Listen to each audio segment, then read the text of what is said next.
आज हम आपको सुनाने जा रहे हैं कथा सम्राट मुंशी प्रेमचंद जी की एक ऐसी मर्मस्पर्शी कहानी जो समाज के खोखले रीति रिवाजों और झूठी शान के नाम पर होने वाले अन्याय की पोल खोलती है। इस कहानी का नाम है मृतक भोज। कहानी की शुरुआत होती है एक भारी और उदास शाम से। सेठ रामनाथ, जो कभी शहर के जाने माने व्यापारी हुआ करते थे, आज रोगशैया पर पड़े अपनी अंतिम सांसें गिन रहे थे। उनके कमरे में दवाओं की तीखी गंध और मौत की खामोशी पसरी हुई थी। खिड़की से आती हुई डूबते सूरज की लाल रोशनी उनके पीले पड़ चुके चेहरे पर पड़ रही थी। रामनाथ ने अपनी पथराई हुई आंखों से अपनी पत्नी सुशीला की ओर देखा। सुशीला, जो अभी जवानी की दहलीज पर ही थी, लेकिन जिसके चेहरे पर समय से पहले ही चिंताओं की झुर्रियां आ गई थीं। वो सिर झुकाए उनके पैरों के पास बैठी उन्हें धीरे धीरे दबा रही थी। उसकी आंखों में आंसू सूख चुके थे। बस एक वीरान सा सन्नाटा था। रामनाथ ने कांपते हुए हाथ से सुशीला का हाथ थामने की कोशिश की और क्षीण स्वर में बोले, सुशीला, मैं बड़ा अभागा हूं। मेरे साथ तुम्हें सदैव ही दुख भोगना पड़ा। जब घर में कुछ न था, गरीबी थी, तो तुम रात दिन गृहस्थी के धंधों में पिसती रहीं, बच्चों के लिए मरती रहीं। और जब जब जरा कुछ संभला, दो पैसे हाथ में आए और तुम्हारे आराम करने के दिन आए, तो मैं तुम्हें मंझधार में छोड़कर जा रहा हूं। रामनाथ की सांसें उखड़ने लगीं। उन्हें खांसी का दौरा पड़ा। सुशीला ने तड़पकर उन्हें पानी पिलाया और रोते हुए बोली, ऐसी बातें न करो, आप ठीक हो जाएंगे, डॉक्टर ने कहा है। रामनाथ ने फीकी हंसी हंसी। डॉक्टर को कहने दो सुशीला, मैं जानता हूं बुलावा आ गया है, लेकिन मुझे मौत का डर नहीं है। मुझे डर है तो बस इस बात का कि मेरे बाद तुम्हारा और इन मासूम बच्चों का क्या होगा। जो कुछ जमा पूंजी थी वो तो मेरी बीमारी ने निगल ली। अब तुम्हारे पास क्या बचा है? बस ये मकान। इसे मत बेचना सुशीला, चाहे भूखों मर जाना, पर छत मत गंवाना। इसी से तुम्हारा जीवन किसी तरह कट जाएगा। सेठ जी की नजर कोने में खेल रहे अपने दोनों बालकों मोहन और सोहन पर पड़ी। वे दोनों अभी अबोध थे, नहीं जानते थे कि उनके सिर से पिता का साया उठने वाला है। छोटा सोहन एक खिलौने के लिए मचल रहा था। सेठ जी की आंखों में आंसू आ गए। बोले, सुशीला, उसे वो खिलौना मंगवा दो ना। बेचारा कब से रो रहा है। मेरे पास अब देने को कुछ नहीं बचा। क्या क्या अरमान थे दिल में। बच्चों को पढ़ाऊंगा, बड़ा आदमी बनाऊंगा, सब धूल में मिल गए। सुशीला का कलेजा मुंह को आ गया। उसने अपना आंचल मुंह में दबा लिया ताकि रोने की आवाज बाहर ना आए। धन को उसने हमेशा प्राणों से भी प्रिय समझा था, एक एक पैसा जोड़कर रखा था, लेकिन अंत में डॉक्टर और हकीमों ने सब खा लिया। और अब ये कठोर सत्य बनकर आंखों के सामने खड़ा था कि उसके पति के पास वक्त नहीं है। रात गहरी होती गई और फिर वो घड़ी आ ही गई जिसका डर था। रामनाथ ने एक लंबी हिचकी ली और हमेशा के लिए अपनी आंखें मूंद लीं। सुशीला की दुनिया उजड़ गई। उसकी चीख से रात का सन्नाटा टूट गया। बच्चे जो सो रहे थे जागकर रोने लगे, बाबूजी, बाबूजी। सुबह हुई। खबर आग की तरह फैल गई। रामनाथ नहीं रहे। बिरादरी के लोग जो उनकी बीमारी में कभी झांकने भी नहीं आए थे, आज हमदर्दी का मुखौटा पहनकर जमा होने लगे। सुशीला आंगन में बैठी रो रही थी। तभी किसी ने द्वार पर आवाज दी, महारानी, सेठ धनीराम जी आए हैं। सुशीला का भाई संतलाल, जो अपनी बहन की खबर सुनकर दौड़ा आया था, एक क्षण के लिए खड़ा हो गया। उसने सोचा, आखिर बिरादरी के मुखिया हैं ये लोग, इस मुसीबत की घड़ी में यही सहारा देंगे। धन्य हैं ये लोग जो दूसरों के दुख में भागीदार बनते हैं। सुशीला ने अपने आंसू पोंछे, लंबा घूंघट काढ़ा और ड्योढ़ी में आकर खड़ी हो गई। देखा तो सेठ धनीराम के साथ बिरादरी के और भी कई सज्जन खड़े थे। सेठ कुबेरदास, जिनका पेट उनकी अमीरी की गवाही दे रहा था, सेठ भीमचंद, जिनकी आंखों में धूर्तता थी, और सेठ झाबरमल, जो शहर के सबसे बड़े सूतखोर थे। धनीराम ने बनावटी दुख के साथ कहा, बेटी सुशीला, हम लोगों को जितना दुख हुआ है वो हमारा दिल ही जानता है। रामनाथ हमारा भाई था, अभी उसकी उम्र ही क्या थी, लेकिन भगवान की इच्छा के आगे किसकी चलती है। अब तो हमारा यही धर्म है कि उसकी आत्मा की शांति के लिए जो कुछ बन पड़े करें। सुशीला सुबकती रही। कुबेरदास ने अपनी भारी आवाज में कहा, हाँ बेटी, अब जो होना था हो गया। अब तो हमें रामनाथ की मर्यादा का ध्यान रखना है, उसकी नाक न कटे। बिरादरी में उसका बड़ा नाम था, उसका मृतक भोज ऐसा होना चाहिए कि दुनिया याद रखे। सुशीला कांप गई। मृतक भोज? उसके पास तो कफन के लिए भी बमुश्किल पैसे थे। उसने दबी जुबान से कहा, सेठ जी, घर की हालत आप जानते हैं। बीमारी में सब कुछ स्वाहा हो गया। मेरे पास अब कुछ नहीं बचा। बच्चों का मुंह देखिए। झाबरमल ने तीखे स्वर में कहा, अरे तो क्या हुआ? रामनाथ ने क्या कुछ नहीं छोड़ा? इतना बड़ा मकान है, और फिर बिरादरी की इज्जत का सवाल है। क्या रामनाथ की आत्मा को तुम भूखा रखोगी? क्या उसे प्यासा भेजोगी? अगर उसका क्रियाकर्म भोज ठीक से न हुआ तो उसकी आत्मा प्रेत बनकर भटकेगी। क्या तुम ये चाहती हो? सुशीला का कलेजा मुंह को आ गया। उसने अपना आंचल मुंह में दबा लिया ताकि रोने की आवाज बाहर न आए। धन को उसने हमेशा प्राणों से भी प्रिय समझा था, एक एक पैसा जोड़कर रखा था, लेकिन अंत में डॉक्टर और हकीमों ने सब खा लिया। और अब ये कठोर सत्य बनकर आंखों के सामने खड़ा था कि उसके पति के पास वक्त नहीं है। रात गहरी होती गई, और फिर वो घड़ी आ ही गई जिसका डर था। रामनाथ ने एक लंबी हिचकी ली और हमेशा के लिए अपनी आंखें मूंद लीं। सुशीला की दुनिया उजड़ गई। उसकी चीख से रात का सन्नाटा टूट गया। बच्चे जो सो रहे थे जागकर रोने लगे, बाबूजी, बाबूजी। सुबह हुई। खबर आग की तरह फैल गई। रामनाथ नहीं रहे। बिरादरी के लोग जो उनकी बीमारी में कभी झांकने भी नहीं आए थे, आज हमदर्दी का मुखौटा पहनकर जमा होने लगे।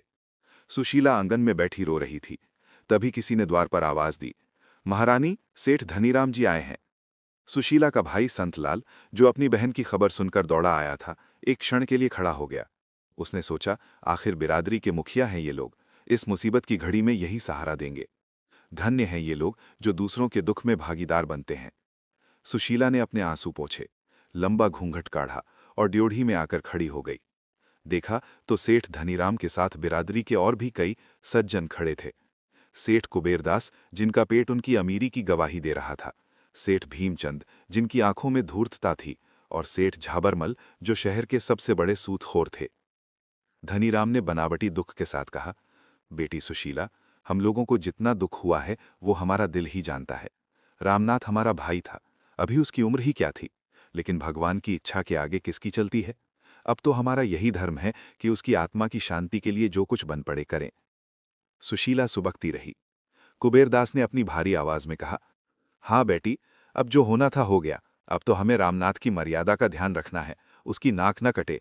बिरादरी में उसका बड़ा नाम था, उसका मृतक भोज ऐसा होना चाहिए कि दुनिया याद रखे। सुशीला कांप गई। मृतक भोज?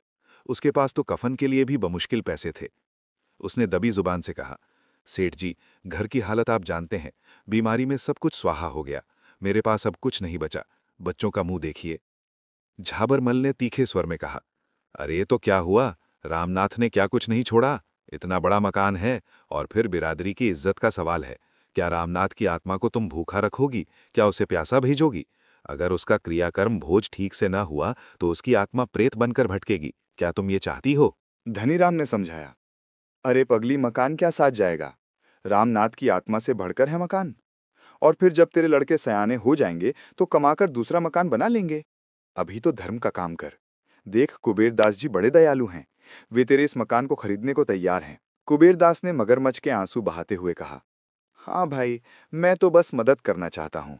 वैसे बाजार में मंदी है, मकान के कोई 15,000 भी नहीं देगा। पर मैं रामनाथ का दोस्त हूँ, इसलिए मैं तुझे 20,000 दे दूंगा। 10,000 भोज में लग जाएंगे, बाकी 10,000 तेरे पास बचेंगे। मजे से खाना पीना। संत लाल ने विरोध किया, 20,000? सेठ जी, इस मकान में 1 लाख से कम नहीं लगा है। ये दिन दहाड़े डकैती है। लेकिन पांचों ने मिलकर संत लाल को चुप करा दिया। तो बीच में मत बोल, बड़ों के बीच में टांग अड़ाता है। मजबूर, लाचार और डरी हुई सुशीला ने मकान बेचने के कागज पर अंगूठा लगा दिया। उसकी आंखों के सामने उसके बच्चों का भविष्य नीलाम हो गया, सिर्फ एक दिन के दिखावे के लिए। मृतक भोज की तैयारियां शुरू हुईं। पूरा मोहल्ला, पूरी बिरादरी उमड़ पड़ी। सुशीला के घर के बाहर बागी और मोटरों की कतारें लग गईं। हलवाई बैठे, कढ़ा चढ़े, पूरियां तलने लगीं, मिठाइयां बनने लगीं, घी की खुशबू उड़ने लगी। आंगन में दरी बिछी, सैकड़ों ब्राह्मण और बिरादरी के लोग पंगत में बैठे। वाह, क्या मालपुए बने हैं! रामनाथ ने मरते मरते भी नाम कर दिया। धन्य है ऐसी पत्नी जिसने पति की नाक रख ली। लोग खा रहे थे, उंगलियां चाट रहे थे और डकारे ले रहे थे। और उधर ड्योढ़ी के अंधेरे कोने में बैठी सुशीला अपने बच्चों को छाती से लगाए रो रही थी। वो देख रही थी कि कैसे उसके घर की एक एक ईंट, उसके बच्चों के मुंह का निवाला, इन लोगों के पेट में जा रहा है। आज मृतक भोज नहीं था, बल्कि सुशीला और उसके बच्चों के भविष्य का भोज हो रहा था। गिद्ध मांस नोच रहे थे। भोज खत्म हुआ, वाहवाही हुई, बिरादरी चली गई। बचा क्या? मकान बिक चुका था। कुबेरदास ने जो 20,000 देने का वादा किया था, उसमें से 10,000 भोज में उड़ गए, 5,000 पुराने कर्ज में कट गए। बचे सिर्फ 5,000 रुपए। 1 महीने बाद कुबेरदास के मुनीम ने आकर कहा, सेठ जी ने कहा है मकान खाली कर दो, उन्हें अब इसमें अपना गोदाम बनाना है। सुशीला रोई, गिड़गिड़ाई, अभी तो महीना भी नहीं हुआ, थोड़ा वक्त और दे दो, मैं कहाँ जाऊंगी। मुनीम ने रूखेपन से कहा, ये मैं नहीं जानता, सेठ जी का हुक्म है। कल शाम तक खाली कर देना, वरना सामान सड़क पर फेंक दिया जाएगा। अगले दिन सुशीला अपने 2 छोटे बच्चों और एक गठरी के साथ उस आलीशान घर से निकली, जिसे उसके पति ने बड़े अरमानों से बनवाया था। वो घर जिसकी हर दीवार में उसकी यादें थीं। उसने मुड़कर देखा, कुबेरदास का ताला लटक रहा था। वो एक पड़ोसी के छोटे से सीलन भरे कमरे में किराए पर रहने चली गई। किराया था 10 रुपए महीना, लेकिन वो भी उसके लिए पहाड़ था। वक्त बीतने लगा, वो 5,000 रुपए भी जो बचे थे बच्चों की बीमारी और खाने पीने में धीरे धीरे खत्म होने लगे। सुशीला ने सिलाई कढ़ाई शुरू की, चक्की पीसी, लेकिन 2 बच्चों का पेट भरना और किराया देना मुश्किल हो रहा था। 3 साल बीत गए। सुशीला की हालत बद से बदतर हो गई थी। वो अब हड्डियों का ढांचा बन चुकी थी। बड़ा बेटा सोहन, जो अब 10 साल का था, स्कूल छोड़कर एक दुकान पर छोटू का काम करने लगा था। एक दिन मकान मालिक, जो उसी बिरादरी का प्रतिष्ठित व्यक्ति था और जिसने मृतक भोज में खूब पूरियां उड़ाई थीं, आया। उसने चिल्लाकर कहा, सुशीला, 3 महीने का किराया बाकी है, 30 रुपए। आज दे दे, वरना निकल जा मेरे घर से। मैं कोई धर्मशाला नहीं चला रहा। सुशीला ने हाथ जोड़कर कहा, सेठ जी, थोड़ी मोहलत दे दो, सोहन को तनख्वाह मिलने वाली है। सेठ ने गंदी नजर से उसकी 13 साल की बेटी रेवती को देखा, जो कोने में सहमी खड़ी थी। बोला, अच्छा, ये लड़की तो सयानी हो गई है, कहीं इसकी सगाई की बातचीत नहीं की। सुशीला कांप गई। अभी तो बच्ची है सेठ जी, और मेरे पास पैसे कहाँ हैं शादी के लिए।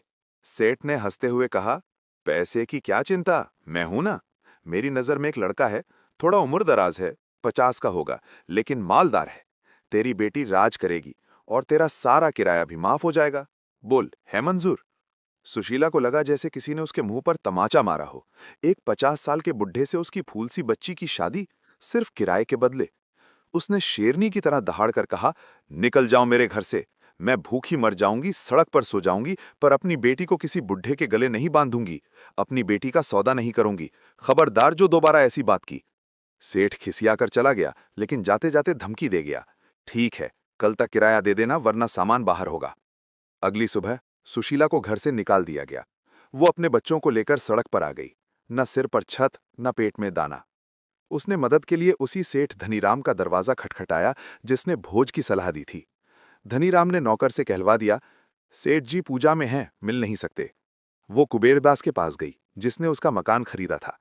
कुबेरदास ने कहा, अरे, अब मैं क्या करूं, मैंने तो पूरे दाम दिए थे, अब तू जाने, तेरा काम जाने। जिन लोगों ने उसकी इज्जत बचाने के नाम पर उसका घर बिकवाया था, आज वे उसे पहचानने से भी इनकार कर रहे थे। अंत में एक गरीब बूढ़ी विधवा, जो सब्जी बेचती थी और जिसे बिरादरी नीची नजर से देखती थी, उसने सुशीला का हाथ थाम लिया। उसने कहा, बेटी, मेरे पास महल तो नहीं है, पर एक टूटी झोपड़ी है, तू वहां रह ले। मैं भी अकेली हूं, तू भी अकेली, मिल बांट कर खा लेंगे। उस दिन सुशीला को समझ आया कि इंसानियत महलों में नहीं, झोपड़ियों में बसती है। लेकिन मुसीबतें खत्म नहीं हुई। बरसात का मौसम था। छोटा बेटा मोहन बीमार पड़ गया। उसे टाइफाइड हो गया। दवा के लिए पैसे नहीं थे। सरकारी अस्पताल में भीड़ थी। डॉक्टर देखते नहीं थे। सुशीला ने अपनी बेटी रेवती को भेजा, जा बेटी, बड़े पंडित जी के पास जा। उन्होंने भोज में खूब दक्षिणा ली थी। उनसे कहे, मेरा बेटा मर रहा है, कुछ मदद कर दें। रेवती गई। पंडित जी ने दूर से ही भगा दिया। जा जा, यहाँ कोई खैरात नहीं बट रही, कर्मों का फल है, भोगो। रेवती खाली हाथ लौटी। उस रात मोहन मां की गोद में तड़पते हुए बिना दवा के दम तोड़ गया। सुशीला पत्थर हो गई। उसकी आंखों से आंसू भी नहीं निकले। उसने आसमान की तरफ देखकर कहा, हे भगवान, ये कैसा न्याय है। मैंने समाज की बात मानी, धर्म निभाया, अपना सब कुछ लुटा दिया, और बदले में मुझे क्या मिला? मेरे बच्चे की मौत। मोहन की मौत ने सुशीला को तोड़ दिया। वो बीमार रहने लगी। अब घर की जिम्मेदारी नन्ही रेवती के कंधों पर आ गई। वो 14 साल की थी, लेकिन हालात ने उसे बड़ा बना दिया था। वो सुबह उठकर दूसरों के घरों में बर्तन मांजती, झाड़ू लगाती और शाम को माँ के लिए दवा और रोटी लाती। सुशीला चारपाई पर पड़ी पड़ी अपनी बेटी को घिसते हुए देखती और खून के आंसू रोती। एक दिन कुबेरदास की नजर रेवती पर पड़ी। वो सुंदर थी। कुबेरदास ने रेवती को अपनी दुकान पर बुलाया और कहा, बेटी, तू क्यों इतनी मेहनत करती है? तेरी माँ बीमार है। तू मेरी बात मान ले, मैं तुझे रानी बनाकर रखूंगा। बस। उसने रेवती की तरफ एक नोट फेंका। रेवती, जो अब तक चुप थी, उसका खून खौल उठा। उसने वो नोट उठाया और कुबेरदास के मुंह पर दे मारा। उसने चिल्लाकर कहा, सेठ, हम गरीब जरूर हैं, पर बिकाऊ नहीं। अपनी गंदी दौलत अपने पास रखो। जिस बिरादरी ने मेरे भाई को मरने दिया, जिसने मेरी माँ को जिंदा लाश बना दिया, उस बिरादरी की और तुम्हारी मैं थूकती हूं। रेवती वहां से भाग आई। कुबेरदास का अहंकार चोटिल हो गया। उसने बिरादरी में पंचायत बुलाई। भाइयों, रामनाथ की लड़की हाथ से निकल गई है। वो आवारा हो गई है, बड़ों का सम्मान नहीं करती। हमारा धर्म है कि हम उसे सही रास्ते पर लाएं। चूंकि वो नाबालिग है, माँ बीमार है, इसलिए बिरादरी का उस पर हक है। हम उसकी शादी कर देंगे। पंचायत ने फैसला सुनाया। रेवती की शादी सेठ झाबरमल, वही 50 साल का बुढ़ा, से कर दी जाए। ये उसके भले के लिए है। जब ये खबर सुशीला तक पहुंची तो उसमें न जाने कहां से इतनी ताकत आ गई। वो लड़खड़ाते हुए उठी। उसने रेवती का हाथ पकड़ा और बोली, नहीं बेटी, अब और नहीं। मैंने एक बार गलती की थी, समाज के डर से अपना घर बेच दिया, अपना बेटा खो दिया। अब मैं तुझे नहीं खोऊंगी। ये भेड़िए तुझे नोच खाएंगे। रेवती रो रही थी। माँ, हम क्या करेंगे? ये लोग जबरदस्ती ले जाएंगे। सुशीला ने उसकी आंखों में देखा। हम वहां जाएंगे जहां इनकी पहुंच नहीं है, जहां सिर्फ शांति है। उस रात घना अंधेरा था। बारिश हो रही थी। सुशीला और रेवती चुपचाप झोपड़ी से निकलीं। वे गंगा किनारे पहुंची। नदी उफान पर थी। लहरें शोर मचा रही थीं। सुशीला ने रेवती को गले लगाया। डर तो नहीं लग रहा बेटी? रेवती ने मां के सीने में सिर छुपा लिया। नहीं मां, तुम्हारे साथ तो नर्क भी स्वर्ग है। बस इन जालिमों से बचा लो। सुशीला ने आसमान की तरफ देखा। हे ईश्वर, हमें अपनी शरण में ले ले। इस दुनिया में गरीबों के लिए कोई जगह नहीं है। और फिर एक छपाक की आवाज हुई और सब शांत हो गया। अगली सुबह गंगा किनारे दो लाशें मिली, एक मां की और एक बेटी की। वे एक दूसरे के गले से लिपटी हुई थीं। कुबेरदास, धनीराम और बिरादरी के लोग वहां पहुंचे। कुबेरदास ने लाशों को देखकर कहा, चलो, अच्छा हुआ, बिरादरी की बदनामी तो न होगी, खुद ही मर गईं। धनीराम ने कहा, हाँ, कर्म ही ऐसे थे, अब इनका क्रियाकर्म कर दो ताकि पाप न लगे। लेकिन वहां खड़ा संतलाल, जो अब तक चुप था, आज फट पड़ा। उसने चिल्लाकर कहा, बंद करो ये नाटक। तुम लोगों ने इन्हें मारा है। ये आत्महत्या नहीं, हत्या है। तुम सबके हाथों पर इनका खून है। तुम लोगों ने इज्जत के नाम पर एक हंसते खेलते परिवार को खा लिया। पहले बाप को लूटा, फिर बेटे को दवा के बिना मारा, और आज मां बेटी को नदी में कूदने पर मजबूर कर दिया। धिक्कार है तुम पर। धिक्कार है ऐसी बिरादरी पर। संतलाल की आवाज गूंज रही थी, लेकिन सुनने वाले बहरे थे। वे अपनी नाक बचाने में लगे थे। पर इतिहास गवाह है और ऊपर वाला देख रहा है। सुशीला और रेवती की वो खामोश चीखें आज भी समाज से एक ही सवाल पूछती हैं। क्या इंसान की जान से बढ़कर है ये झूठी शान? क्या एक भोज के लिए किसी का घर उजाड़ना धर्म है? दोस्तों, मुंशी प्रेमचंद की ये कहानी मृतक भोज सिर्फ एक कहानी नहीं, एक आईना है। आज भी हमारे समाज में दिखावे के नाम पर शादियों और मौत के भोज में लाखों रुपए बर्बाद किए जाते हैं, चाहे उसके लिए घर क्यों न बेचना पड़े। कब समझेंगे हम कि असली श्रद्धांजलि भोजन कराने में नहीं, बल्कि उस परिवार को सहारा देने में है जो अपना सब कुछ खो चुका है। उम्मीद है ये कहानी आपको पसंद आई होगी। अगर ऐसी कहानियां सुनकर आपको कुछ महसूस होता है तो चैनल को सब्सक्राइब करें, वीडियो को लाइक करें और अपनी राय कमेंट में जरूर लिखें। मिलते हैं अगली कहानी में। तब तक के लिए खुश रहें और नेक बनें।